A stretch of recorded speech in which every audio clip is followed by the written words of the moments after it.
And then we're supposed to do some training? That's the other part, is there's board training on public meeting law. And I believe I had some information about a webinar coming up in February 5th. Yep. February. And it's a I thought it was the sixth. Wow. I thought this was you see it's on my calendar. here somewhere. So, Just saw it. So, February 5th from 5, so that's, that's where they're bringing. This is once per term, so like I'm not available that day, but I will take the next available opportunity. and so far, that's the only one I've seen, but that can't be the only one they're doing, there'll be others offered as well. Or they may post it. Can they do sometimes after they do a webinar, they post it, and you can watch it.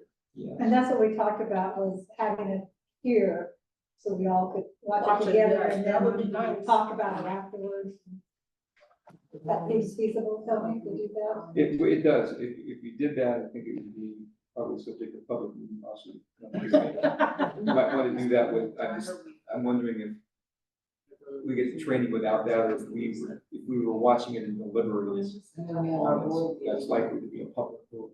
There was something I was Unless there's just reading exception. about public meeting laws, content, purely educational. Okay. There wasn't any decision making or anything done, so. That makes sense. That may be an exception. In that case, what we may I want to was do, reading all this stuff today. good. What we may want to do is have it as maybe a work session Mhm. prior to the meeting, that everybody's already. So, well, I think that would Then be- it could be a private work session. There is there on the OSD, webpage, there's an FAQ about this, and that's what I was reading, and that's where it's got that exception. Okay, And so I can put out more information about that, Okay. the date, and I believe our board meeting though for February is just before that, on the 4th. But the March meeting is also on March 4th, which would be shortly after. So is that when we do the training, March 4th? Let's kind of, let's say that tentatively, but Okay. let me explore that a little more and see what logistically works. okay.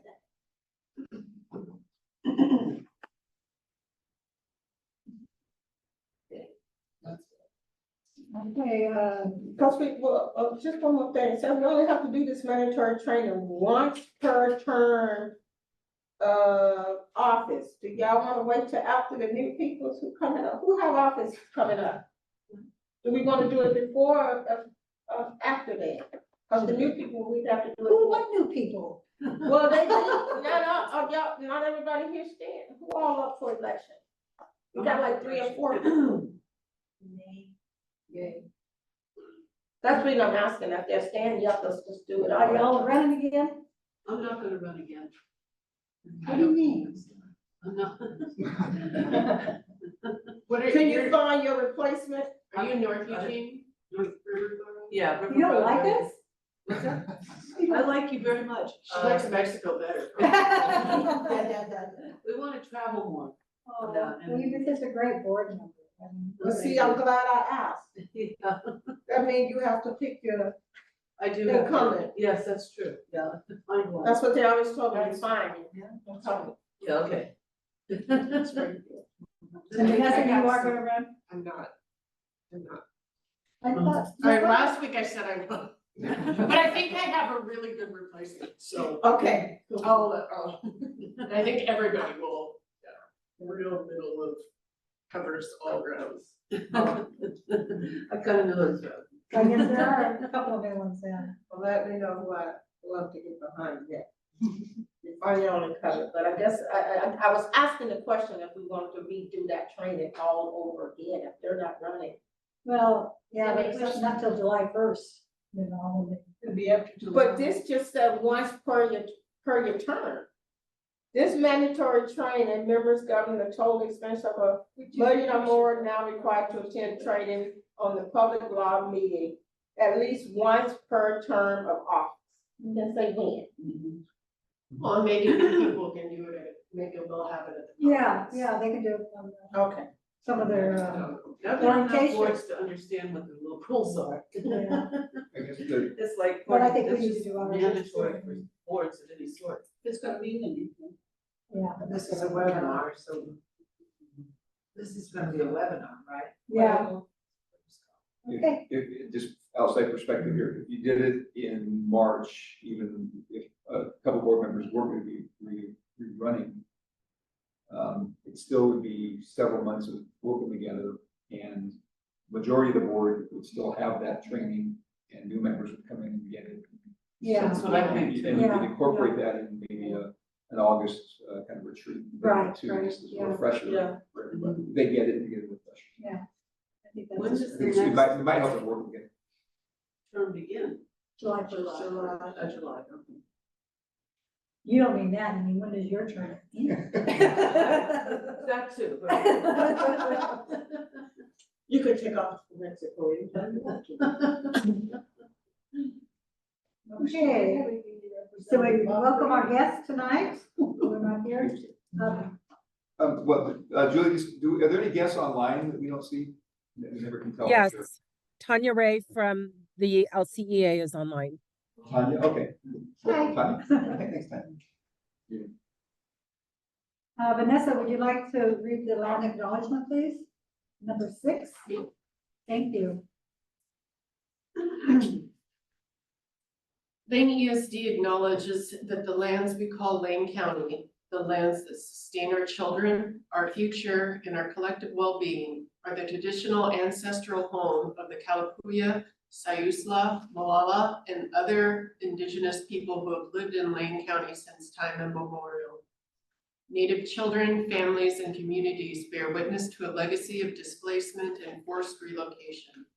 As educational institutions, we are accountable for addressing the current and former silencing, erasure, and genocide of Native people in Oregon and Turtle Island. We aim to join with Indigenous people honoring their resilience, courage, and self-determination, their purposeful pursuit of justice. Today, Indigenous people, alive, diverse, and vibrant, live in and contribute to the culture of Lane County. We are blessed by their presence. We commit to support our own Lane ESD staff in student learning about the Indigenous peoples of Oregon, the history, culture, current concerns, and the role of educational institutions in the genocide of Native Indigenous peoples and tribes, and the possibilities for repair and justice. As an ESD, we will support and encourage the implementation of tribal history, shared history curriculum with all our educational partners. The board also commits to building relationships that would help us understand the lived experiences of our Native students, families, and communities, and how Lane ESD impacts our students in collaboration with the superintendent.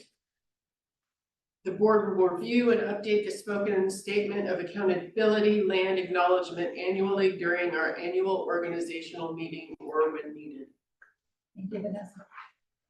For agenda review, we do have one action item to put on the agenda. We'll have it, Point of order, yes, I just wanted to add something here. Over the holidays, I found that you may remember when we were talking about the land acknowledgement stuff, not this fall, but the fall before we first started talking about it. And some of us went to the speech by this Oh, right, man yeah. who was the professor. Oh, And yeah. his book's out, and I just thought it's really interesting. So if you're interested, I just wanted you to know that his book it's a history of the Native Americans in this part of the state. Oh, my, I'll have that book too. What's the name of it? Tribal Peoples of the Willamette Valley, I think. Something By like that. David, it's by David Lewis. That's right. They have it, they have it locally in lots of bookstores. But you look for Dr. David Lewis, it's Lewis is how he spells it. Does he got some language in there that we can, sound like it's educational? I'm always in tune with having a shorter, I've been to many of them, but some of them are shorter, some of them are longer. shorter, you don't lose your eyes. Yes, I'm always interested in a shorter version of what we have, to be honest. The shortest one I visit was pro Applegate in Lorraine School District. I'd be happy to work on a short version, we could bring it to our organizational meeting in the summer. Yeah, okay, thank you, Rose. Thank you. It's very painful. It is. It's very painful to read, yeah. Our consent agenda will include, our board meetings of October, December, human resources reports, our board report of today, January, and board meetings for December and October. Do we hear a motion to approve our consent agenda? I so move. Second? Sorry. It's okay. Discussion, all those in favor say aye. Aye. Opposed? Okay, now we're going to do our additional agenda item. So we have received from our investigator on a personnel complaint, and the investigation is completed now, and there is found to be no truth to any of the allegations. Unsubstantiated. Unsubstantiated proof to the allegation. That's it? Yes. Okay, did you get that, Julie? Okay, do I hear a It's not a motion? matter of truth, it's just that the evidence Right, was not Right, proven. right, yeah, the evidence. I move we accept the investigation and results as reported by our investigator in executive session. Second? I second it. Okay, all those in favor say aye. Aye. Opposed? Do we need, Okay. do we need anything about Annie writing a letter, or was that, no? Okay.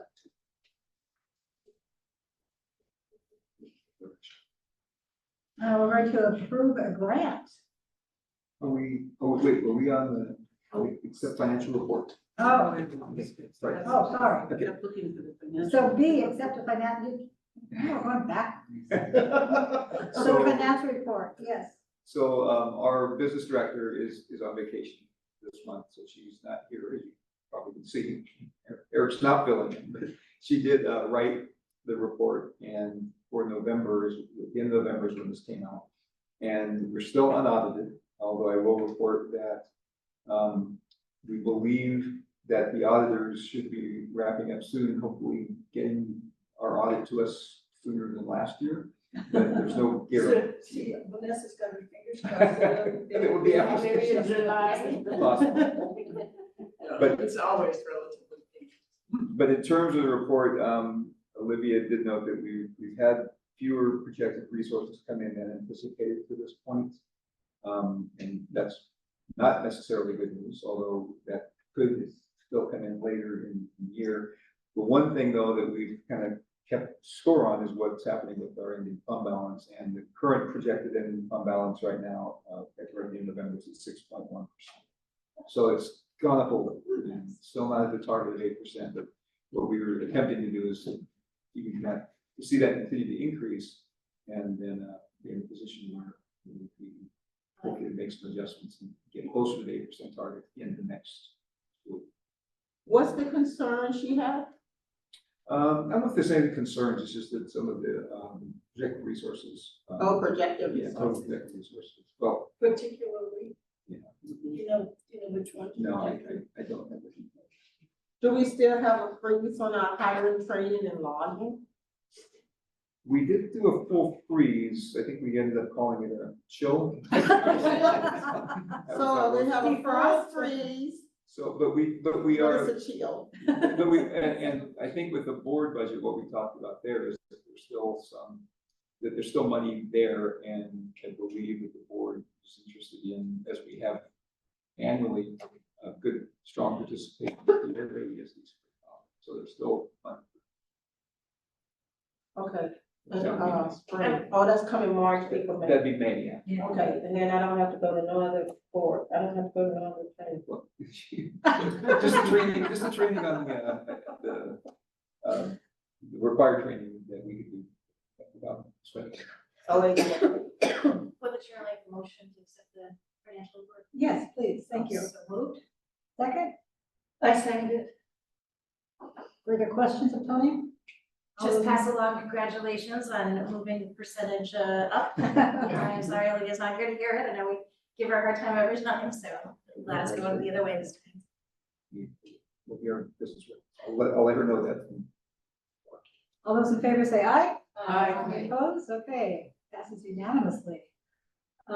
This is Board Appreciation Month. January is, and Tony, you're gonna read this, right? I will, yes. We're very pleased that we get a chance to honor, I think, and Eric and I were talking about today, a really terrific board that understands our agency and the things we do, even though we do a lot. You guys always say you don't know all of it, but you don't need to know all of it. I think we know enough of what we do that you're here for those reasons, which are the reasons that we serve the kids in school districts. Very pleased that you do that. I will read the formal declaration. Come on, you No, go on, you go on. School Board Recognition Month is celebrated in January to honor the unpaid elected volunteers who serve on Oregon's 197 local school boards and our 19 education service district boards and our 17 community boards. Whereas education service district boards exist to meet the diverse education needs of the school districts and students in their regions. Whereas ESD boards focus resources on providing vital, innovative, and cost-effective strategies to meet those diverse needs. Whereas ESD boards help establish the vision for educational excellence and what students should know and be able to do. Whereas ESD boards are accountable to the community for assisting the districts they serve to increase student achievement. Whereas ESD boards create a climate that supports the philosophy that all children can learn, targeting resources, strategies, and services to students who need special help to reach the goal. Whereas ESD boards build collaborative relationships based on trust, teamwork, and shared accountability. And whereas ESD boards are committed to continuous education and training on issues related to the best practices of education services in the district. Now, therefore, we hereby declare our appreciation to the members of the Lane ESD Board of Directors who proclaim January 2025 to be Education Board of Recognition. We urge all citizens to join us in recognizing the dedication and hard work of ESD board members and declaring today's students. Thank you all. Eric, did you have anything to add? Eric say I fed y'all, Eric say I fed y'all, and I got y'all some flowers. I fed you, next time you work. Wonderful for it. Tell everybody that Those truffles are really. And as board chair, what I appreciate of the board is you come prepared.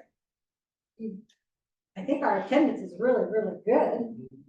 And like Tony and I were talking earlier today, each of us has special places in our communities that we reach out and that they know us and who we are and we know them, because we all represent different areas. And I think that's really important. So I think this board is pretty exceptional. And I've been on several, so. So anyway, thank you all for. Whereas, I'll say one more thing, whereas the ESD board, it's not always, we're not always as known, let's say, right? You're not famous. However, you're known by, I think, people who are close enough to education that other boards who know who you are. And it's always appreciated. We're about ready to go around and visit some boards, and we always. That's right. So thank you for your work. Appreciate it. Thank you, Tony. We work for a good superintendent and an assistant superintendent, so thank you for taking care of us. We're gonna approve the local service plan Unit 1. Yeah, so just to kind of, well, let me let you take a look. I'll move to approve the local service plan, right? We doing that? Yes. Okay, I second. you can talk now. I guess I can always talk, and the board can't. But I'll make sure that we're in this. So, as it says in the title, this is 25 to 27 plan, so we kind of time goes with the biennium. And we are in year 1 of that plan, which means it's for the 25-26 school year. You've seen this before in draft form, and you now are seeing the version that will actually go in front of our school boards. This is the version that went in front of our superintendents. And just as a reminder, our former local service plan had, I think, over 40 pages. We've truncated this, and we've also added, I think, other features, even though we have fewer pages. One of the features is where the services link up to where the funding comes in, and color coordinated on that. And this was not a simple process because it wasn't something that just went off in the back room and did. Eric led a team that had some other staff members, Maddie Ager, being key on that, and kind of started last spring with discussions with special ed directors about some shifts or changes they wanted to see. We were really intentional in terms of giving superintendents a lot of input into what they wanted us to look like. And one of the biggest considerations was who's the audience. We typically don't have this, these patrons in the community that read this. It's targeted for, I think, our school district leaders, including our board members, so that they know what we're doing and what we've committed to safety. So over the course of like 3 meetings, kind of came to this version. One of the key, I think, meat and potatoes piece of it, this is the format of the service plan. But one of the key service elements that we discussed, and this is what took a little longer to get in front of you, was that our financial model is set up so that there are services that all districts pay into, called core services, like technology. Every single district, all 16, have to pay for core technology. Same as school improvement. Then there are menu service items, and those tend to be things like hiring a school psychologist or life skills placement. And districts choose how many of those, if any, they want to buy. So we had operated our career academy, our Lane Career Academy, which the Hope Factory right now is the one big feature in that. So that districts could send students to the Hope Factory.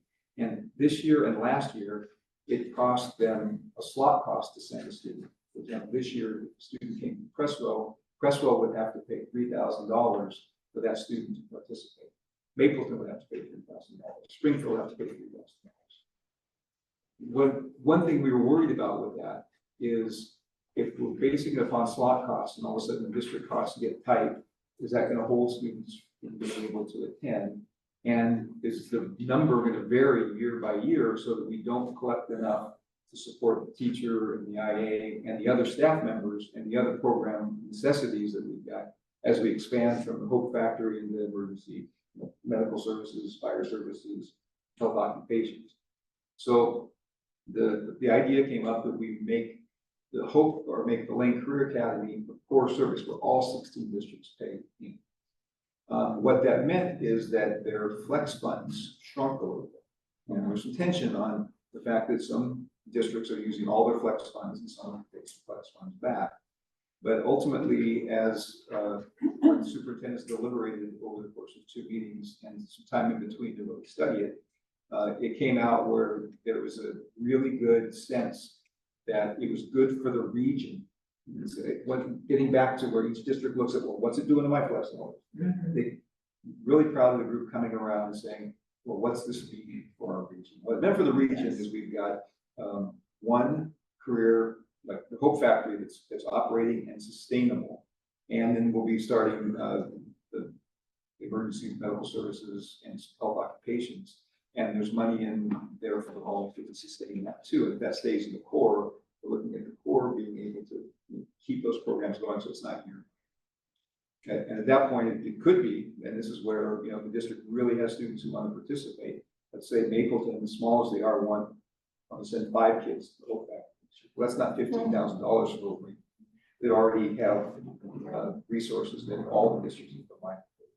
Took us a little while to get there. Again, really proud of that regional outlook that our district. Eric, again, tremendous work that you did on this and your team to really get us this. Anything else you want to add? Yeah, I think it's another example of how we've been using the equity lens and equity tool within our agency and using it with the superintendents, because when we talk about access and equity, that districts, especially coming into a crunch, who's going to be able to access these services, because it's $3,000 this year, but we're looking at 6 to 7 next year because we're using other monies to offset the costs this year.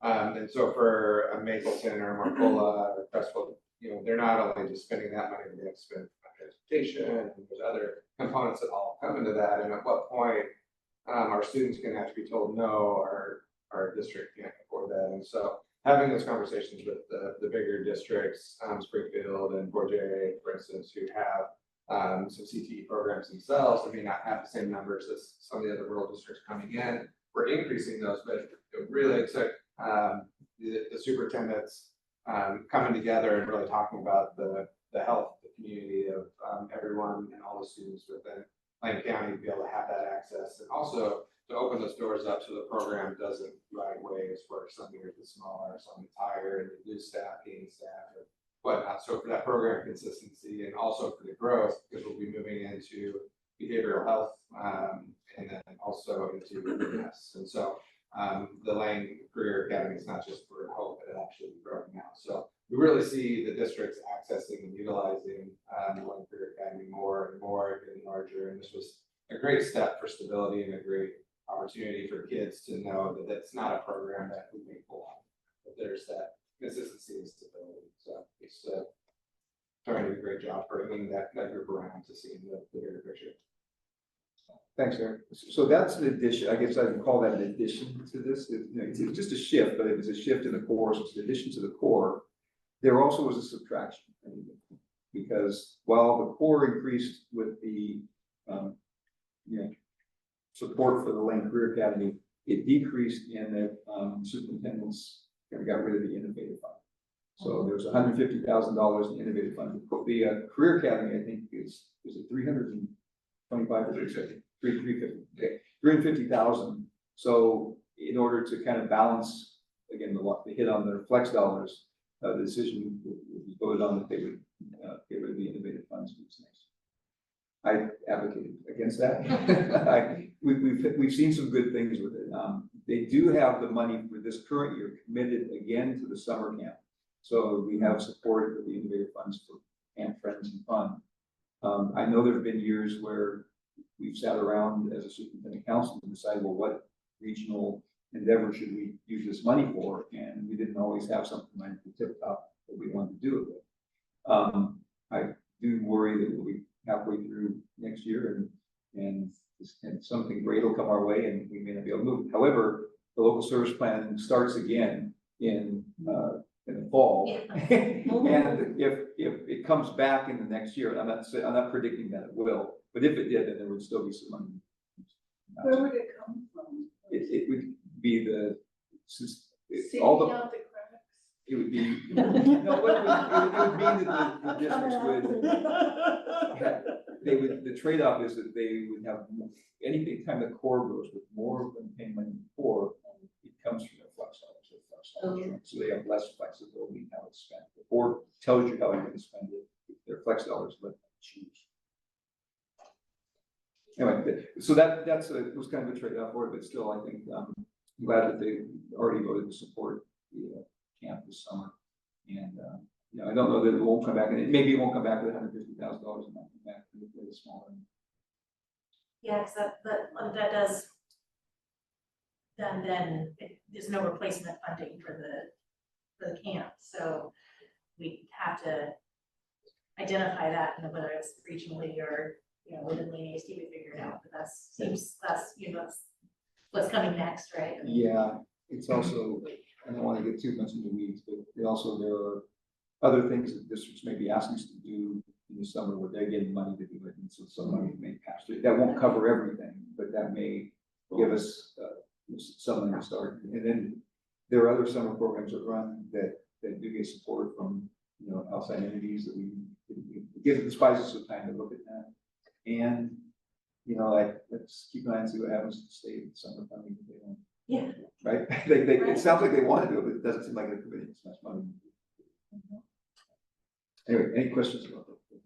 Why are you going, you got 2 dates on here for Springfield Public School. Are you going there twice? They've asked for, yes, they asked for an initial, I think, and I don't know exactly what they're asking for, but I think what they're asking for is just an initial, just kind of an overview like I just gave, and then coming back for the second reading in case they have questions. Where's this? It's So I need to write that down on my calendar. January 13th and February 10th. Yeah, so this upcoming Monday is when they'll do their first reading. And then February 10th is when they'll do their second reading. And I will talk to superintendent and we get more direct information about what they want. But what I'm anticipating is kind of an initial presentation. Well, they heard Junction City didn't want to. So So the other thing is that a little different approach this year. We're not automatically scheduling with every single district. We're sort of kind of giving them the leeway of inviting. The superintendent's really want us. Well, we use Junction City, it's not that they don't want us, it's that some of the districts are able to, the superintendent either knows it enough or can tell the board exactly what services they use, and they are comfortable with that, and they know their boards are in. They may have other things on their agenda they're taking. Well, they see you every month anyway. It's been many, yeah, every year they see me, and well, I just think it was a great opportunity for us and the boards to meet each other and have that, you know.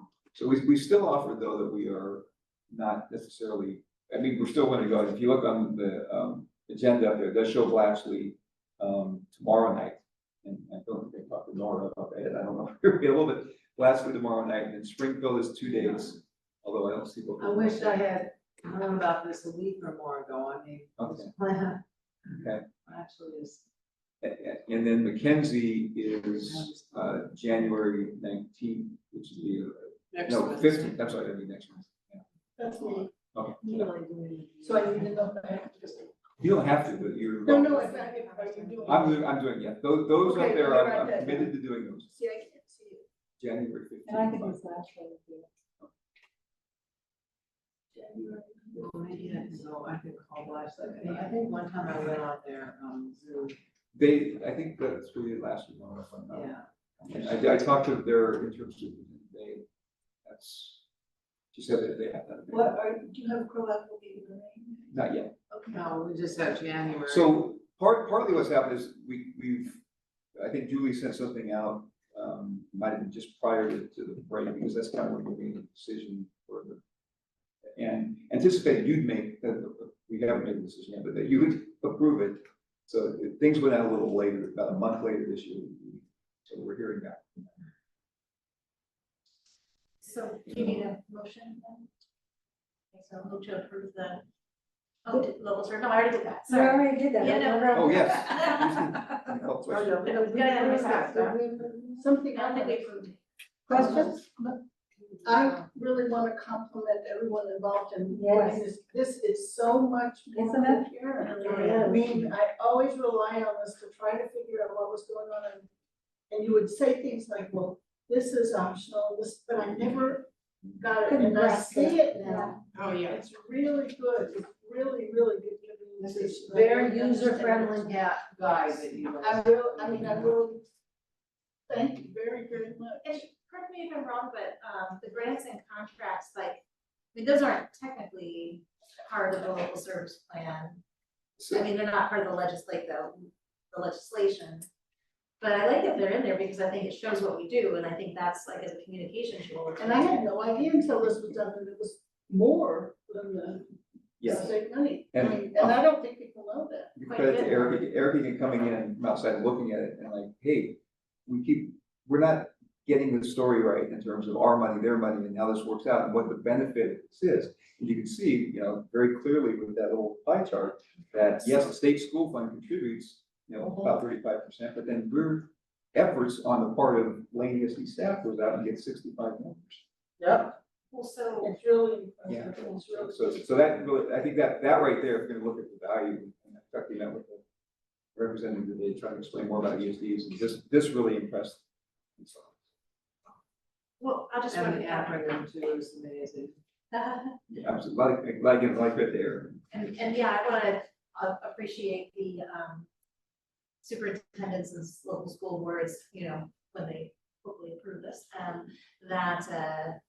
I think it just shows that move towards investing more in the core for CT, for the career academy, for those specific programs anyway. It's kind of like a very expression of shared interest and mutual benefits that is sometimes not as commonly expressed in these times. And I think that as educators, you're sort of one of the places where we still hold that collective benefit idea.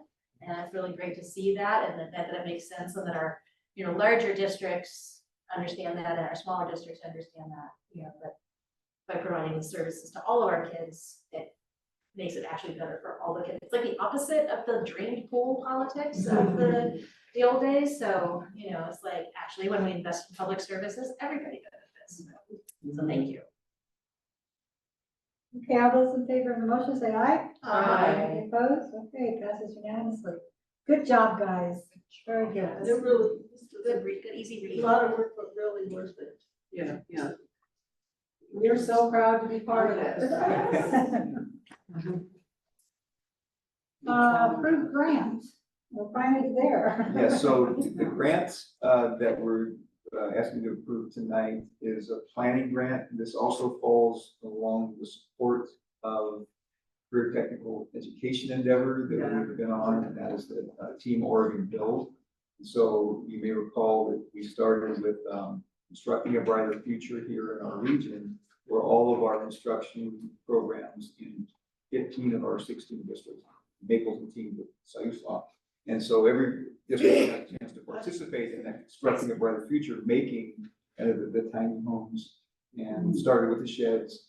And then that partnership that we had, the state got wind of that and wanted our team to help replicate that in other parts of the state. That became Team Oregon Build. So this is a grant to kind of help assess where we've done things well and where we continue to do things better, and helping us get ready for when the state's no longer basically paying for that with the grant. So it's a planning grant, not nearly a functional grant, but we think it's an important step to take just to see how we can sustain and continue, or where we go next with the partnerships. So would we be the host for the AmeriCorps worker? Would they be working? Well, or that's the same as Nepal, or that's another? I think that's another venture of This is just the that, planning yeah, so program. that would be something that we would probably come out of this grant with. And, hey, are we gonna be the, Oh, or do they look inside the districts, or how do we partner to get their assistance? That's gonna be what. I mean, it could be really cool, but I was an AmeriCorps, you know. I was too, AmeriCorps. and it was through Lane ESD and 4J. It was like a consortium of all these nonprofits and school districts, so that was interesting. They ended up being housed at Howard Government Resource Center and working with George Russell. It was a great. Cool. I guess I typically jump into these and then the discussion goes without a motion, so my apology. I think I get to do it, but I think you guys have the motion. Move to approve the AmeriCorps planning grant application. Second. Sorry. Okay. And that's my fault, not your fault. All those in favor say aye. Aye. Opposed? Okay, I'll try to keep on top of that for a month. Okay, we're down to policy updates. Okay, so there were two policies that we had as first reads. Let's see.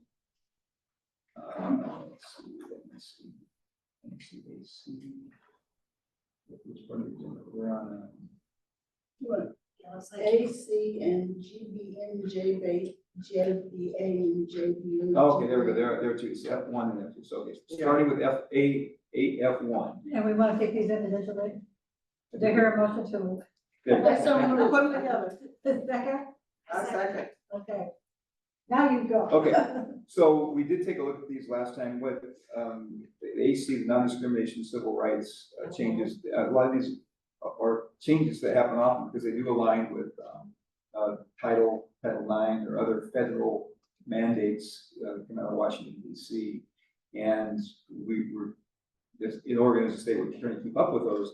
The other thing that's happened here is some of the policy language has moved to administrative regulations. A little later in the agenda, we've got just an AR courtesy read because the administrative regulations are more in the hands of the administrative team, policies more in your ball. So there's a read. So the policy AC was the first read last time, it's the second read this time. This is the OSBA recommendation that applies to the current. I have two questions. These are technical Lindsay questions. Okay. How come in the motion that we're doing, there are these question marks? Tony, I can reply to that. It was the board book inserted those. It just picked up some weird code and inserted those. I took them out. Do we need to take those out for the official formal motion? They have been taken out. Oh, okay. It's And then on the policy itself, there's highlighting the things that have been added and redlining of the things deleted. I'm assuming that the final policy will not have that. Correct. The redlining things will be taken out and. Correct. Okay. And it looks, yeah. It'll be clean as it goes in the deficit work. Any other questions or concerns? All those in favor say aye. Aye. Opposed? Okay, passes unanimously. Sexual harassment, I hear a motion to approve. I move that we approve, policies GBN, JBA and JBA, GBN. Second, one's Okay. for student and one's for staff. Yeah, that's why they've come together. They come from the same, federal law, same, Title IX. And I have to say, there's, the concern I have about this one is when, OSBA puts these out, the little notes they write to us, they put in, parentheses. And you're supposed to take all the stuff in parentheses out. You're not supposed to publish that. Can you tell me where the parentheses are? Okay, well, and a lot of it's in footnotes, like footnote 3, Because I'm looking at the, footnote 7, footnote 9, footnote 8, what? footnote 10. I'm wondering if our electronic version is more. Like footnote 2 was lined out. It's in brackets and it was lined out. But footnote 4 and footnote 7, 8, 9, and 10 are not on ours. And I just want, they just need to be taken out. They don't have it. Their instructions to us. Well, I'm trying to see if the electronic version has stuff. This is the thing. No. Sexual Julie harassment. just texted and said OSBA removes anything in parentheses prior to posting the web that presented this way to the board. What's approved, extra information. So the clarity is that yes, those will be removed. Okay, all right. Yeah. Anything that's lined out. So it's also in brackets, in brackets. So you wanted to see it in the electronic version where the word menacing is in brackets in the footnote 3 of the sexual harassment policy. On the online version, it's not. Yeah, that's one thing I know. I made copies that I think were quite the latest because I looked at the student. I know that we've got, I think on one of my copies, it doesn't have Gordon Christensen name, just the contact, but he is on the electronic version. Okay. I'll try to make sure that we match the policies from the board book in favor of part here on out, because that's, I got this from the source that we updated. It's okay, just so long as Right. it's ultimately. No, it's, yeah, it should be clear, like, if it just had, if it didn't, for example, give you who to contact, I think we're sure. It does say. Anything else to add? Any other questions? All those in favor say aye. Opposed? Okay, motion passes unanimously. Okay, we have an AR now. You want to talk about that? F?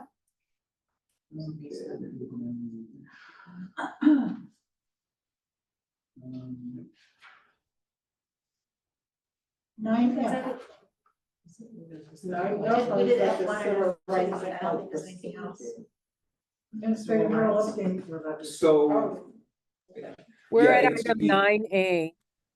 yeah, in the agenda that comes later, it's under 9F, administrative role uploads. Okay, so it kind of skips ahead in the agenda, but it does make sense chronologically with what we're talking about. So I mentioned that in policy AC, the policy kind of truncated, but then there was more requirements that we had to come up with in the administrative regulation. For example, the complaint procedure needing to be spelled out. So I wanted to have, since we've, some complaints have come to the board level, and that's possible that they would, want to make sure that you're aware of what those ARs are, so that it takes the whole AC in kind of its totality with the AC policy and the AC AR1 and the ER2. And there's a form in there also for. I'm recalling that several meetings ago, when we first started talking about these policies, there was one that had these really short timelines that we were worried about.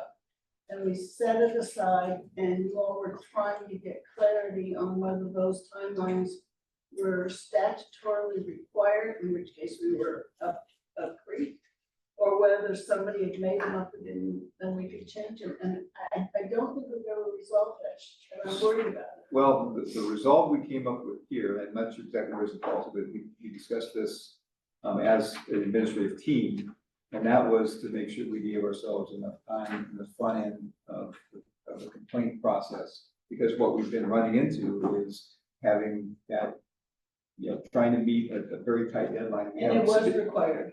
Well, it's moved from the policy to the administrative regulation, which gives us the leeway to change them. So your question of whether it could be changed in the policy or not, I don't recall the answer on that other Well, if than. it can't be changed in policy, you can't change it by administrative rule. But it's not spelled out in the policy. It's only, the policy doesn't have this timeline, but the administrative regulation. No, what I was trying to say is that if the reason it was in the policy was because there's some underlying state statute or federal statute, that would govern the reg too. Correct. But that's not the case with the administrative regulation. Right? There's Well, one the government 30 days. policy, There's one that has a 90-day window. For the totality. For the totality, each step can't be more than 30 days, and that's in a state regulation, so our AR has to adjust within that. And originally, we had a much shorter timeline on what the investigatory process would be, and longer on what the appeals process would be, and we flip-flopped that, because the investigation takes much longer than what it takes for the appeal process. So lengthen the part that needs to be lengthened within the statute. So that gave, the leeway was there in terms of Okay. how to break up the That- 90 is that- days, as long as we didn't Is go. that in these regs? Yes, That's what I thought it would be in these regs, It is. yeah, okay. That was probably the thing we were most concerned about. Yeah.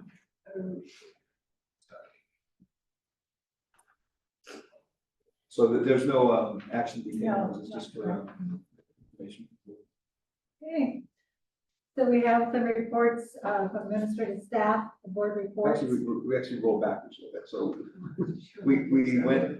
we skipped, well, we went from, except what we did is we Oh, took action on the policies. I And really and then did. we went to Yeah. the AR, but we skipped over. I was really trying to cut you You off. were. You caught me. So that takes us back to 9A. I tried.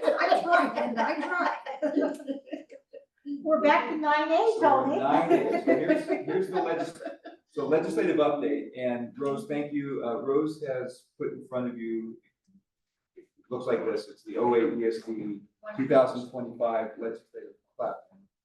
And before we get into that, just to make sure everybody understands, we are really close to the legislative session, the big session starting. January 21st it starts. We've been in some email communication with our local representatives and senators, because there was an invitation out to invite them to come to our Hope Factory next Thursday. Turns out that's a training day in Salem, so they can't come to that day. But they tend to have Fridays back in district, so we're trying to get the next Friday. And it's allowed us to know that we've got a couple new representatives that are going to be sworn in on the 13th. And starting to know a little bit more, the new ones know a little bit more about what we're. But the session starts on the 21st. And as far as the OA ESD legislative platform, one of the things we wanted to make sure we did is that we matched up with some of the financial asks as our other educational partners. Coalition of Boarding School Administrators, OSBA, and OEA. The one number that we always look at is what's the number we're asking for in the state school fund. That number is going to be the same as Governor Kotek's recommended budget, which calls for 11.36 billion in the state school fund. What that does is it takes into account the current a more accurate current service level from what we've ever had before. So we typically in the past biennia have started with a very small increase from the prior biennium. This represents an increase that should account for most, I can't say all, but many districts' current service levels. So it looks like it's something that would just be status quo. In terms of what we're also asking from OA ESD is that just like school districts vary in sizes, ESDs vary in sizes, and some of our larger districts are like, we're one of the fifth, I think we're the fifth largest, run some programs where we really support schools and staff that are in those schools, and eventually that's the support students get. And some of our smaller ESDs, some of the support that they're providing these plans is really direct students. And so when there are limitations on what ESDs can spend the money on or how they spend it, we're going to try to ask for some variation between the large and little, because some of our little frontier ESDs are having difficulty carrying out the responsibilities because of the right there. One size doesn't fit all, so we wanted the legislature to recognize that. Also, the old House Bill 3499, which is English Learner Outcome Program. There are some ESDs that are running that. The funding for that level is down. We also want grants and contracts to be funded at current service level. Just as the state school fund took the current service level, we're hoping the same can happen for the grants and contracts that we run. And some specific grants and contracts that you guys have been familiar with include things like our EIECSE, you can see that in the next bullet, and the Regional Inclusive Services, RIDS. There are specific dollar asks in there for those programs. EIECSE, the Early Childhood Special Education, the ask there is about to be funded at $432.8 million, and the Regional Inclusive Services to be funded at $122 million. Currently, Regional Inclusive Services is about, I think, let's say $65 million. So we're asking for about a 100% increase. But that's what studies have shown we need to be able to adequately serve enough students who are experiencing blindness, deaf, hard of hearing, autism, and the support. That if it kept pace with where it should have been, that's what we're asking. Also looking to expand early literacy funding. This also is a big ESD, little ESD thing. We've been able to fund early literacy support for districts through our Student Investment Act support plan. But some of our little districts in their student investment support plan, it's really kind of their rural schools money that they're all rural. It's all used up, so they have no more money left over. So we're asking the state to give us money to run the early literacy help for them. Also looking to bolster career and technical education, and there's a program cabinet proposal that asks for some money from the workforce side of things as opposed to education for providing some career technical training in a regional manner, such as we're doing the Lane Career Academy.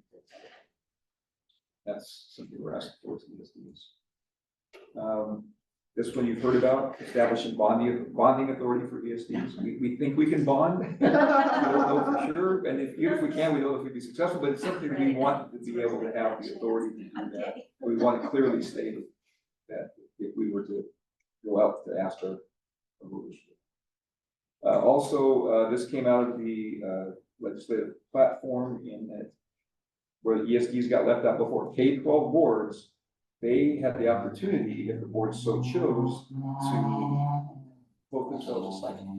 Well, ESD boards weren't part of that, so we're asking the ESD boards to be recognized as educational boards, just like our K-12 partners. We're also asking for, and this was, I don't know if it reads the same way that for everybody, but funding for state grants and contracts involving personnel must be distributed to ESDs before services are rendered. Currently, when we're running regional inclusive services, we start doing that in July, but we really pick it up heavily in September and October and November. I think last year we didn't get any money from the state for running that contract until well into the 2024 year. So we're running it for 5-6 months without any funding from the state. which means we're taking out of our fund balance to do it. One reason we've been able to survive on that is the regional inclusive services isn't as large as EIECSE, the early intervention, early childhood special ed. We aren't hearing as much about it in Lane County because EC Cares is run through the University of Oregon. So they've got some of that upfront funding. Our other ESDs that are running those programs, both of them directly, are almost having to borrow money to run the company. We want them to pay some money up front. So we don't borrow. Then safety and equity, school safety prevention system. We have a person who is doing that, Angie Elstone. We're asking that each ESD have funding for that because right now not every ESD has funding for that. And then workforce and salaries, just want the state to be able to work on reducing barriers for licensure in specialized positions. We've got, for example, student language pathologists, and they can be certified in certain ways that there are some real tight lines on how they get certified. And there's a real shortage of those folks out there. We'd like to see some relaxation of some of those requirements. We don't want people who are not trained to do the job, but right now it seems to be so tightly controlled that we've got students talking about services, having a contract for services through agencies and bringing people in from other states. Sherry, Rosie, Rosie, you brought those for us. Thanks. Sherry, you're on the committee as well. Anything else to add? How was the legislative committee? This was your first go round with them? Thanks for doing that. And Lori will be leading us on the charge, so that'll be exciting too. And she's well known. There's Lori. Lloyd Statensfield, From former OSBA. OSBA lobbyist, she's now a lobbyist for OSBA. She retired, but not really. So we get the benefit of her expertise, which is really good to have her working at Salem. It is, it is. No, we're gonna have to use her a lot. Our lobby was done. Yeah. So we'll hear more about, how the legislature progresses, each month here. I don't know that, Lori won't do, I don't think, a bill tracker like Ozzy did, but she will have updates that will come, I think, on bills to highlight. I think what she said about the bill trackers, there's so many bills in there that to try to keep track of all of them is really a challenge. And and most of those bills end up dying anyway. So she's going to try to highlight the ones that resonate. Yeah. I guess I would just say that we have, I think, 2 new legislators, right, in our area. Yeah. Yes. One over in East County, Darren Harvick. Harvick, right? And then Lisa Frangla. So Lisa's an educator, so I know she knows a lot about this stuff. We sort of talked very kind of informally, but I was like, we want more money, right? Like that's just kind of how I started. But no, so I mean, I know she'll certainly understand the value of the work that we do, but I don't know Harvick, and if anyone has an opportunity to connect with him, that would be really helpful. So he met with me this morning. He and his new legislative assistants and the guy working this campaign, who isn't really going to be as prominent in this team. But we had a good conversation this morning. He's a former board member in the Mackenzie School District, so he knows rural schools. And that's, I think, a good balance. He actually is the representative who has more constituent school districts in his bound. He's got a bigger territory, which he honored. He is also already, he's vice chair of the higher ed workforce committee. So we spend a lot of time today talking about CTE for technical education and a regional approach to that, which he gets being part of small district. So That's great news. I think we find support. Rose? Go ahead. Rose or Linda? Linda. I looked at you, I said We look Rose. so much alike. So the legislature, all the new legislators that are coming in, and I don't think I saw that gentleman that took Conrad's place. They're meeting on January 11th at the City Hall, Building from 2 to. Is it They're doing this before they take off, before they Speaker Fahey and Speaker Senator Fahey, Manning. Julie Fahey, Senator Manning, Nancy Nathan, yeah, but I did not see that new gentleman. When is that gonna be? It's January 11th. That's Saturday. Yeah, it's a Saturday. Or they're doing it This town hall? upcoming Saturday is Town Hall, and I think, I've been calling her Representative Fahey, but she's not Speaker Fahey. Speaker, So yeah, she'll she's- be there. She runs these regularly, and so she'll be there. It's possible that, Representative Harvick isn't, well, he's on the Republican side of the aisle. I don't know. I that- I don't know. I want him there. I don't know that the Democrats are inviting him. Oh, that's not okay. However, I'm gonna invite him. okay, I want him there. I'm It's not- and I'm about not- education. and I'm with you, Linda, I'm not, my politics are about education. I know, but when you mentioned his name, I just, they got name on there. Yeah. But if he's Republican, that's good. Kids don't have tags on him, either join the team or, So he's also, yeah, he's also on the if he education, doesn't want to.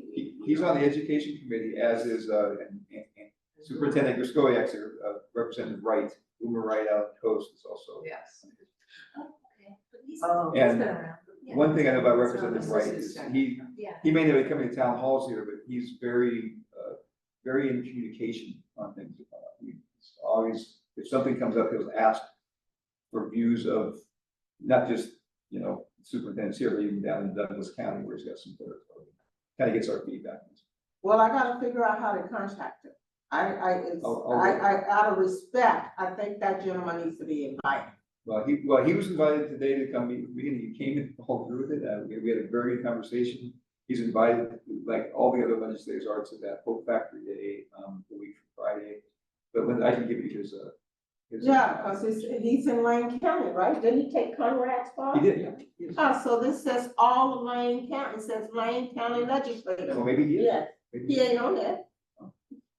I don't know, I didn't see his name. Is Representative Fergal on? At Lisa Fargala sent this out. I got it from her, but it had everybody that's gonna be there. Okay. Well, Maybe he, he declined. yeah, but Linda, I can give you his, contact. Let's see, Nancy, Lisa, Floyd Kozowski, James Manning, Julie Fahey, and John Lively. We need them in. We need to make the Did you have offer, anything at else, least Tony? invite. So, What under time your is it on superintendent Saturday? report? This, Okay, so move I the saw that superintendent too. report. This also could, Yeah. has a little legislation, in it, not a lot. But I brought up, I think, a couple meetings ago, an effort, or kind of an upcoming effort to bring a recovery school to Lane Oh, County. yeah. And so a meeting, I think it was December 2nd, I want to say, or something, maybe December 12th. Anyway, sometime in December, and Nora and Rose both came here to the ESD. Vanessa was there too. And Vanessa, thank you, yes, Vanessa too. And so, the Oregon Department of Ed, Brenda Martinick, who was former, special ed director of the Bethel School District, was kind of in charge of this grant. So she had a staff member that came. We also had a person from Multnomah ESD who was instrumental in starting Rivercrest Academy, which is their recovery school. So right now, Harmony Academy, whose principal is Sharon Piercy Martin, our former board member. Yeah, Rivercrest in Multnomah, and then Discovery Academy is going to start sometime this spring under the direction of the Willamette ESD. So that's Salem. Yeah. So the idea is to spread at least 9 of these recovery high schools throughout the state. And we've had for some time now a group in Lane County known as the Friends of Lane County Recovery Schools. Mike Dyer and his wife Mary Ann have been kind of spearheading this. They are very interested in what we may do with this. Our superintendents, and it was, I think, a year ago, September, Andy, from Mike, kind of heard from the Dyers and from Brenda Martinick, and kind of got this concept that there could be a school where students would go, where they could be hopefully drug and alcohol free, or not exposed to it as regularly as they would be in a normal high school.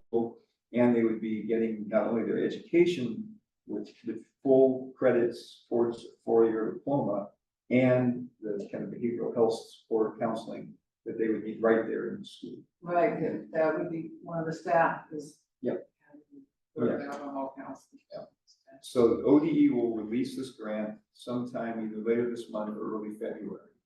We've been discussing it now since last spring as a team and launched not a full effort, but a partial effort in the grant cycle that was over the summer. And one of the things we came short of is we don't have a place for this school. We still don't right now, but we have some options. But we are moving closer to getting ready for that actual grant application.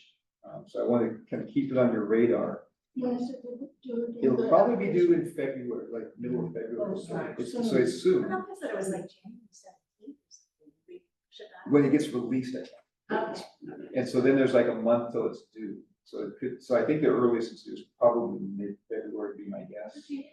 So how's it going? I mean, I know it seemed like there were a couple of logistics barriers that were solvable, in addition to the So building. so one of the things that moved that just the day or two before that meeting was that the Friends of the Lane County Recovery Schools, which is a nonprofit organization trying to get a recovery school. They were doing this before there was any legislation out there in the school. Received a grant from the Lane Community Health Council for startup principle, like for somebody to start putting together the curriculum in school. Doing all the other handbook things, just a lot of the paperwork is required. And so they've got some money for that. They don't know how to do that. So they naturally come our way and said, could we look into, do we have anybody around that's not working full time that can maybe do that? Well, no, they're working full time.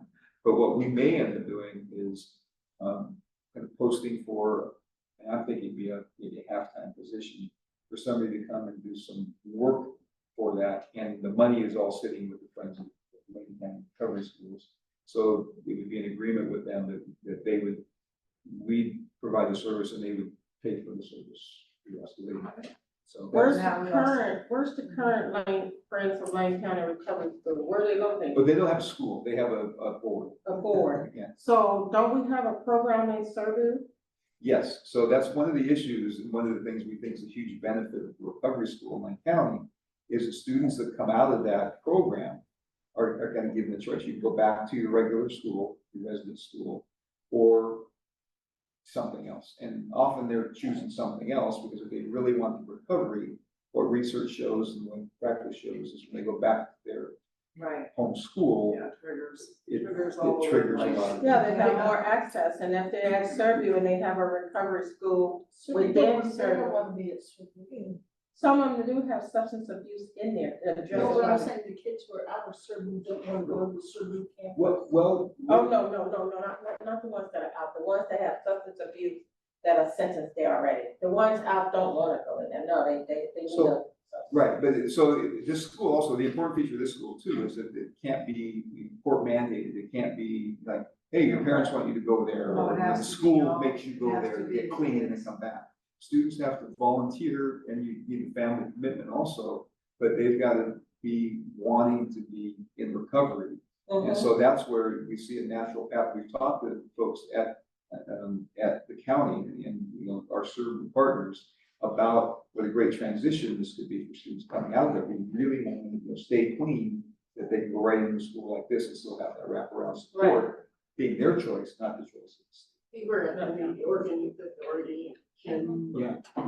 The two things I learned that I liked at the meeting, that one school, I think it's the one of the second one in the Portland That would be area. the Multnomah one, the River Crest, Multnomah. Right, how they found it when they were looking for buildings, they did not want to be downtown but they found a neighborhood and the neighbors were open to it. It was in a building that was like in a neighborhood, and I thought that was a really good choice. And also, there was some talk about satellite recovery school, Andy. Yeah, that is allowable. They said that you could have a central site and then a satellite as part of it. Yeah, satellite, well, I'm learning there's a lot going on in the rural schools, not our rural schools, but right next door with here in Monroe. I've been to the board twice now. Monroe over here, over this way. Not our district, not in our area, No, but no. it's a lot going on in this small areas sometimes, kids get bored and, there's more drugs than you think going on in those little things. So Yeah, they can put it in that old. where we are is that the place, the kind of the space or where it would be located. We did explore a potential site which was on the Surrey campus. It's not gonna pan out, they can't, the school has to be separate from kind of other groups. And there were some other groups that they were gonna have share the space. These kids who are in the school kind of need their own space. They need their own space, They they need got a their lot own of space upstairs they don't lose, but that would be Yeah. separate from the detention and all that stuff. So we're looking at, Definitely need it. there are a couple spots that we're still looking at, and one's in the Mill Race area by the university, and others by the old hospital, the behavioral health building. It's the entire third floor of that building that's unoccupied right now. And then the Pacific Source building on International Way is huge. And they got the district, Lots don't of- forget the university district, that thing. They moved to Riverbend, so He nobody's said the saying. whole third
and provide expertise and support in whatever resources we can, but I think Larry's looking for something. yeah, I'm sure there's plenty of folks who, yeah, I mean, But he would really be good. but yeah, like as a kind of a startup, if obviously long-term employees, they have a different thing, but for a short term, like kind of build a school and then that's gone kind of thing. Yeah, I think short-term, part-time, and temporary, be clear about that piece of it too. If the funding's there for it, we wouldn't have to provide any funding. I've seen the budget with the Lane County Friends of Recovery Schools. There's budget for that planning temporarily. And then if the grant comes in from the state, that's where most of it will come. There's a small gap.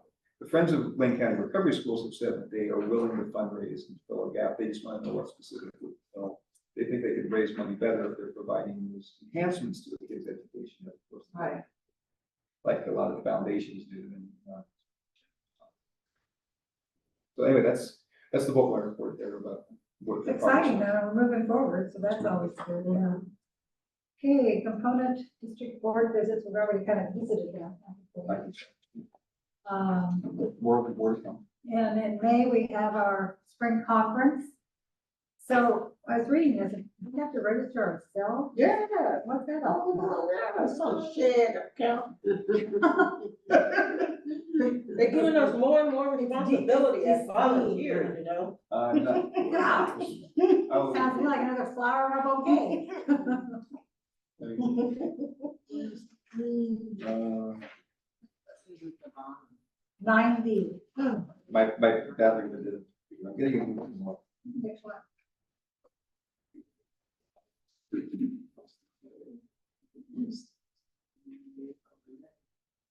Oh, so are we talking about, do we need to, Conference, we Yeah. have to go, I see, we have to create an account, it's. What is that about? Do we know?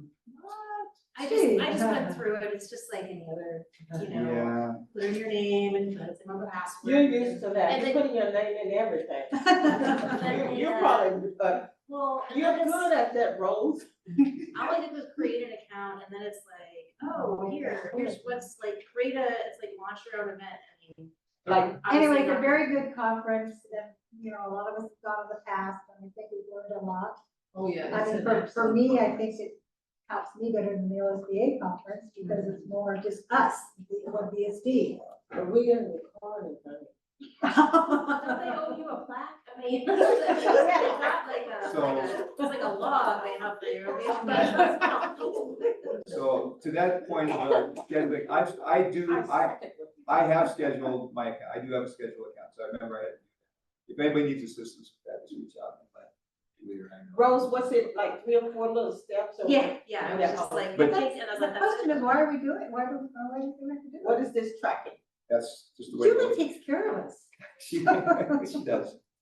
And we can do that as far as, I think you still need the direct connection somehow for how this works. I'm not exactly sure. the Okay, logistics, well, but I if have to make our own reservations? No, You know, What I got to it be at says- Sun River twice in May, the beginning Oh, and then May darn, 24th. for a darn, wedding, for a wedding. darn. Can I skip? Is it by Zoom?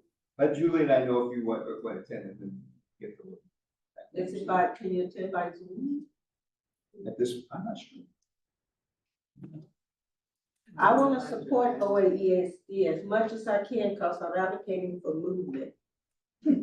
Yeah, Linda, I don't know. I'll find New out. direction. I'll find out if there's a Zoom link. I'm not sure. Okay. Well, I have it on my calendar as planning and building.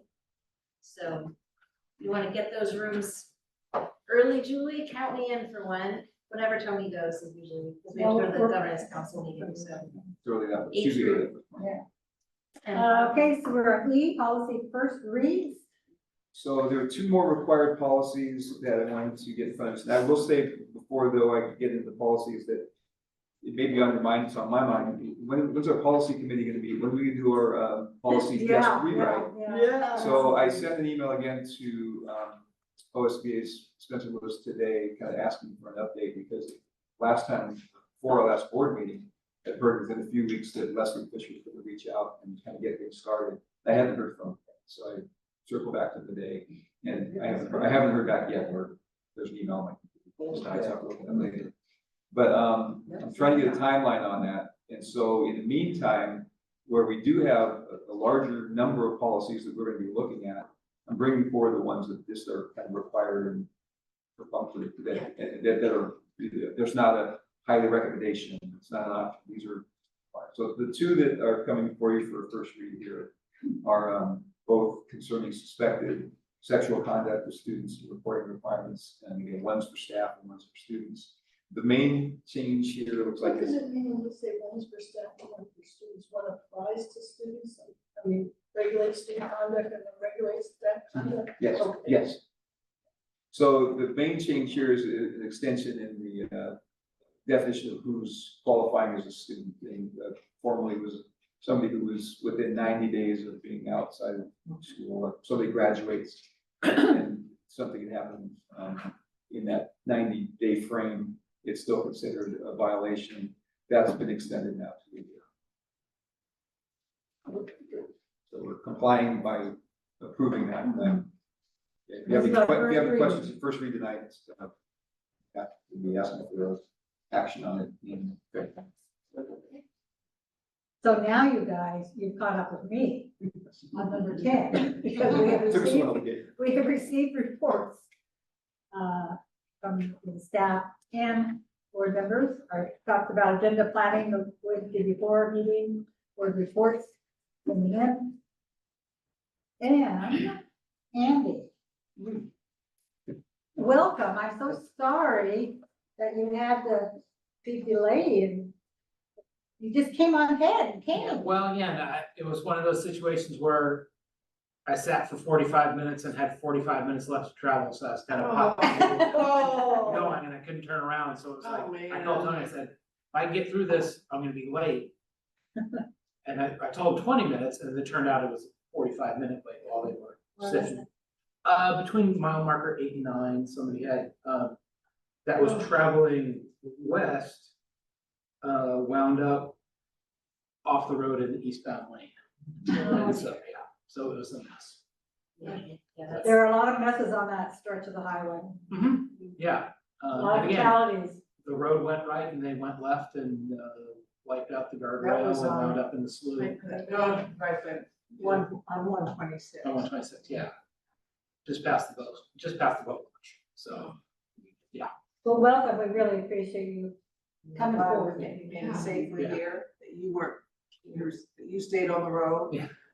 That's I who think it you was are, easy show to- up and keep going and It's just I had determined. to drive Thank through you. Eastport when that happened, so Yeah. I'm glad you got through this much longer drive. So Andy, this is what we got with board members. I don't know what you're getting your board. We got, This is a good thing. Ms. Free, the executive secretary, has got some goodie bags and some other stuff. We've done flyers in the past, but, they like, coffee mugs and treats and that kind of stuff, so that's what we have to go Where's with. my gold watch? It'd be faux gold, Yeah, I was gonna say, it'll be a little while. yes, so. 3D printed. So would you like to report on what's going on over in Florence besides the rain? Well, actually, the last 2 days have been fairly nice, we've been, no rain. Again, I think probably the biggest things that, we're working on right now, again, like most districts, we're in the, first year of the formal early lit intervention and stuff, and we've made changes in the year prior. But then we put in some additional diagnostic training and remediation for staff over the summer. So we could run more small group intervention with aides and teachers, change the model in which kids were getting language arts and kind of doing a walk to reading. So a little more ability group, so they could be kind of more focused strategies for kids with the same deficit for recovery. And early interim assessments look positive. And again, the staff are actually really pleased with it. They were a little, teachers are always a little hesitant and more at the elementary of adopting new material. And so this worked out well for them. Yeah, again, we're also working on integrated guidance. Our report, what we do with everybody in April, March, April. And so, like most of what we have in our integrated guidance package is direct student supports. It's personnel and physicians programs and personnel to support the programs. And so we'll do a local public review input on the 16th. Again, and we take our student representatives from other kids to the sessions hosted by the staff here at ESD around the county. So they get to interact with kids and see what's going on in terms of school programming, across the county, because everybody does something a little different. You can pick bits and pieces of what really works for your district and kind of incorporate that in. We're also, again, looking at state budget and potential PERS impact. And as Tony said, like with current service level and the increase in PERS for most of us is we kind of a cost neutral shift. I mean, because the rough PERS increase is a little bit more than current service level increase estimate. But again, this points to, I think, a bigger issue with restructuring PERS statewide because it impacts all districts, but all differently, and the burden of management is on the districts rather than the state entity. And so again, like most districts probably have to make a small shift here or there, but again, I think for us, we're fairly neutral across the board. Tony talked about the next legislative session that's coming up. The one piece of potential legislation that's coming up that I think would be important for all of your local legislators to hear about is special education cap relief. It currently sits at 11%. The proposal is to bring it to 15%. Oh, we have a number, okay. We have a number. Most districts run around 20% historically. So the idea that we're just gonna qualify more kids to get more money just falls apart because we've been getting half of what we should have been getting for kids that have already qualified. And with so much inclusion of special ed kids in the regular classroom, this benefits all students, because this puts, again, the additional aid in your wood shop. This puts additional aids in language arts. It expands out those programs, especially in career technical education, where you see like a broader and more balanced demographic enrollment than you do in like secondary college or supplemental college classes of high school. So again, whoever your legislators are for your area, like we have 3 that cover our district, and I've sent the same note to my board. And like in my mid-year eval, they asked me like, what can we do? And I said, reach out to them, just let them know that like for us, this would be a $480,000 jump to cover services that we are already paying for that's coming out of general fund. And so like this will help with maintenance of effort for special ed services across the state. Again, it stops the discussion that unfortunately I get into with some of my community, which is you're taking from this group to get to that group. No, it's a balance because they're all our students. Yeah. And when you look at that a typical classroom, you can't tell who's on an IEP and who's not. But if we can support all the kids in the classroom, it brings everybody up across. And then again, I would say like our 2 big things this year is again, like our overall enrollment is fairly neutral. Hasn't been a big shift, but demographically we've had a large increase of newcomers, and we've added a second English as second language teacher to cover middle and high schools, where one now serves the elementary only.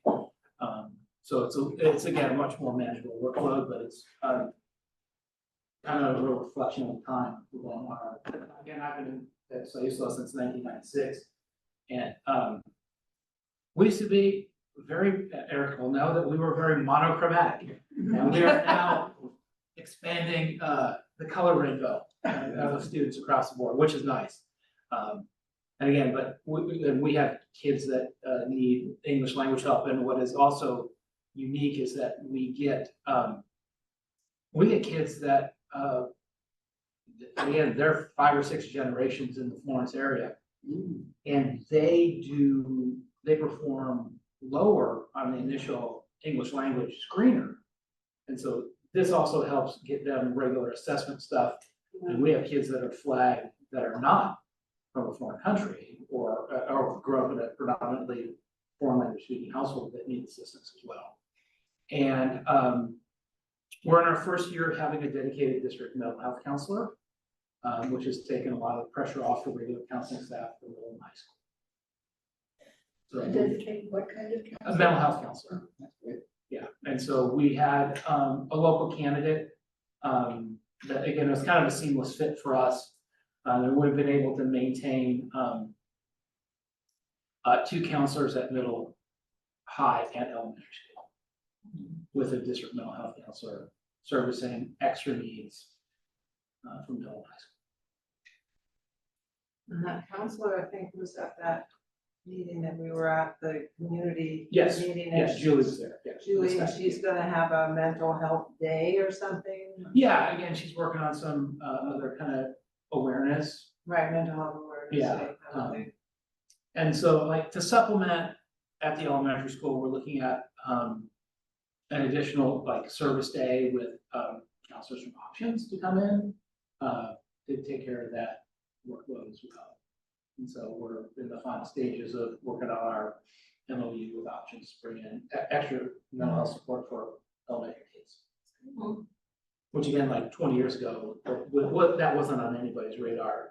They never covered that in principal school, but it's, again, a needed thing, just because there are so few resources generally Yeah, in the county, and then it gets tougher to access the further you get away from the county seat. So as you get away from Eugene Springfield, you get out in the fringe, like, you might be able to get an appointment, but you cannot necessarily get a kid or their family there by car, by bus, by train, and so again, we have to bring those resources in. Elcog has that bus that goes back and forth. Connect, Lane Covey. Yeah, they do. It's not necessarily a convenient schedule and doesn't Yeah, I always wondered hit. about that.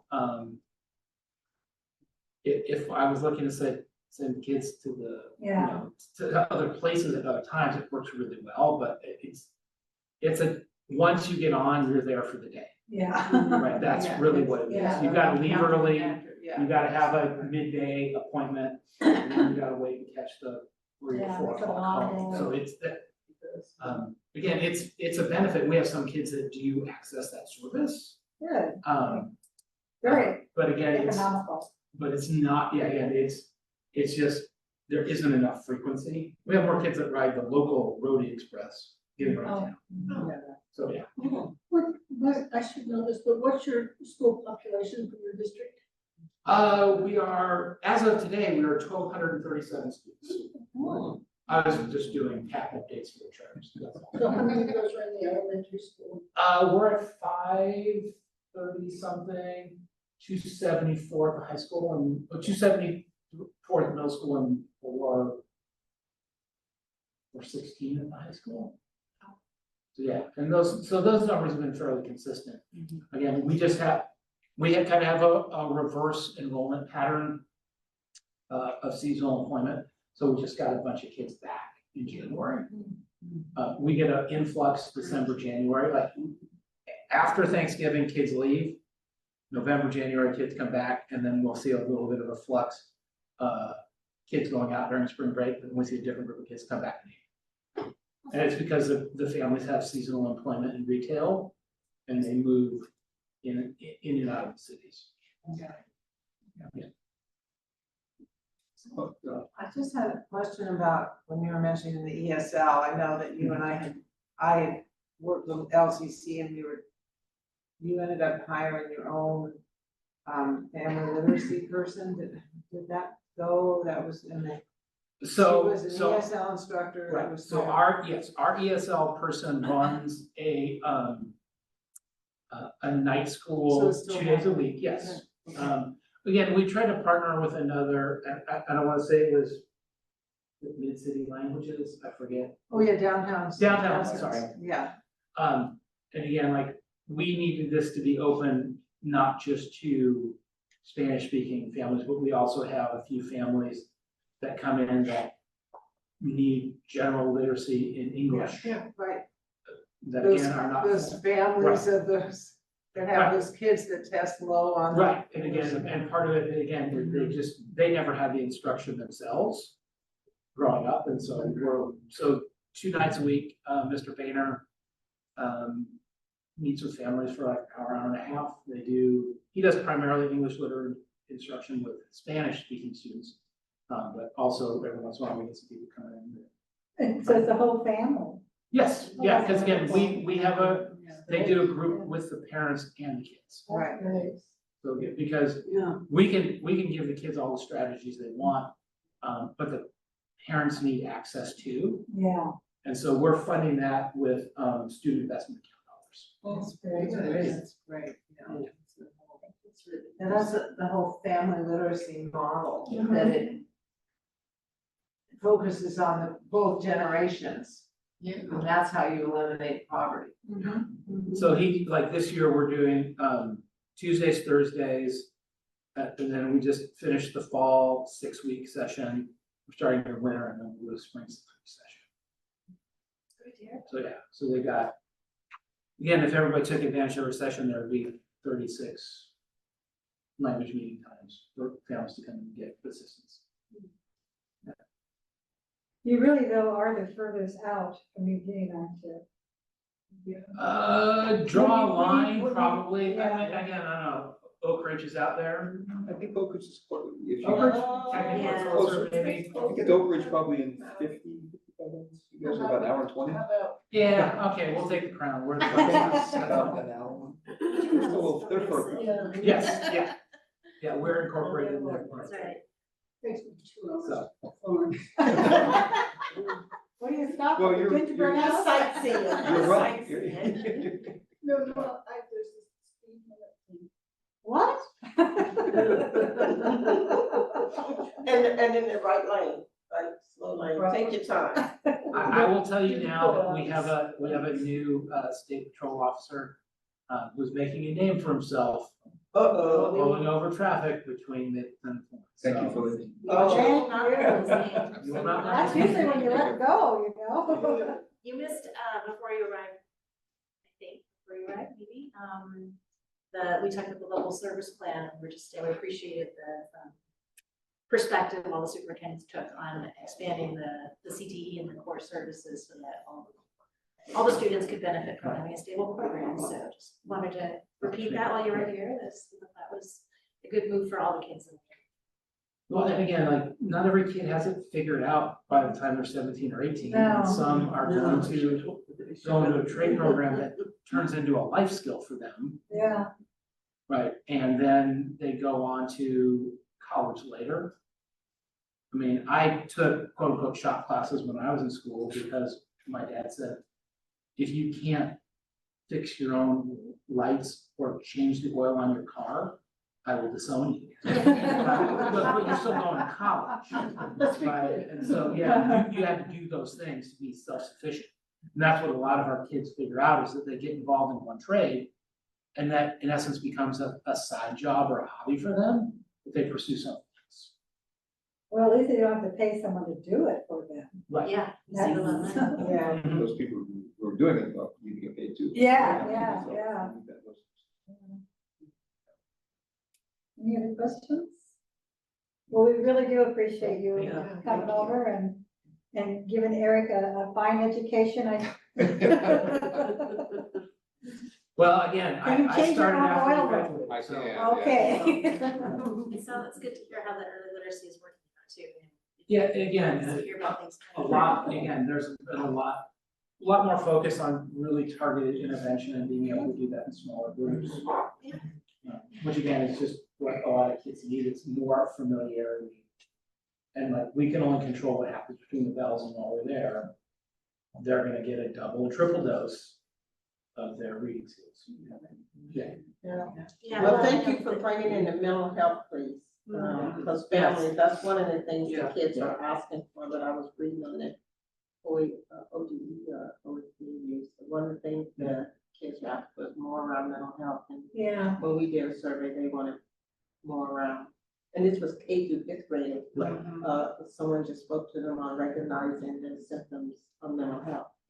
And they said, oh, we need more of that. But I just spoke to a private school last Thursday after that yeah. Christian school shooting. And there was a high school girl in there, and she was just in tears. And when she came up and asked me after class, how do you feel safe? What do you tell me? Yeah, How do you feel safe? Well, you contact, all I can do is tell her to talk. If you feel like there's something going on that you don't feel safe about, or you recognize something, you have to communicate and stay off social media. oh, yes. Oh, we did But you ask- have to communicate, but that was a tough question. Right. And she was in tears, asking, how do you feel safe? How do you, question. how do you like do you receive the calls when there's calls to the tip line? Do you get those reports? I get How's that those, work and I'm out usually the for you? secondary screener. Okay.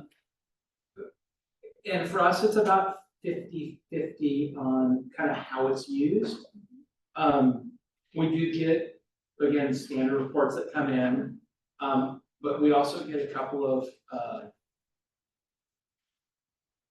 less than credible reports, or, like, again, one time, like, even dealing with one where it was, well, I'm reporting it to you because my dad says you have to do something about my neighbor. Right, and again, it was a beef between the parents because one was allegedly selling illicit substances from his house. And it's like they lived outside of the city limits, and so, but it just began as like, well, I can send the county sheriff out, look at it, but Yeah. but again, most of what we get is a lot of reports on negative peer-to-peer interactions. But it sounds like you're working here, getting the reports, it's time. Yeah, That's good. and if you don't update it correctly in the system, it'll send you an email reminder each day to let you know if it has been addressed, resolved, or otherwise finished by administration. Sounds very thorough. Yeah. Well, that's good. Well, safe travels home, Yeah. because that is a rough road. Well, I've been doing it for a while, I won't say I can drive. Don't- Yeah. I don't think Kyle will even go that way anymore. The only one far away. Yeah. No, I'm over 70, I won't drive that night. Okay, so our next meeting will be on Tuesday, February 4th. I have one more quick question. Yes. Either one of you got the, so, when is the legislative session begin? The 21st, Tuesday, the 21st Okay. of January. Right after So Martin we Luther can King find Day. Our legislators will be there, so. Yeah. And Andy, thanks for pointing out to the cap. Yeah. That's OAESD has that. It's also on our form, as well as high cost disability reimbursement. And Andy, if you want the board, Tony, to come down and present a plan, just let us know. So my board takes a look at this at our meeting, first draft tomorrow night, Okay. Oh, great. so yeah. Okay, And they- appreciate that. Don't you love it? Yeah, no, again, it was So user friendly. yeah, and that was part of our superintendent input was to make it a document that was not just facts and figures, but was something to look at and goes, oh, this is what you do. Yeah. And that's what Yes. people don't understand. Some people understand it, parents don't understand it, community members don't understand it. Hey, Julie, you can take us off now. Now we're gonna say things that. Now we can talk.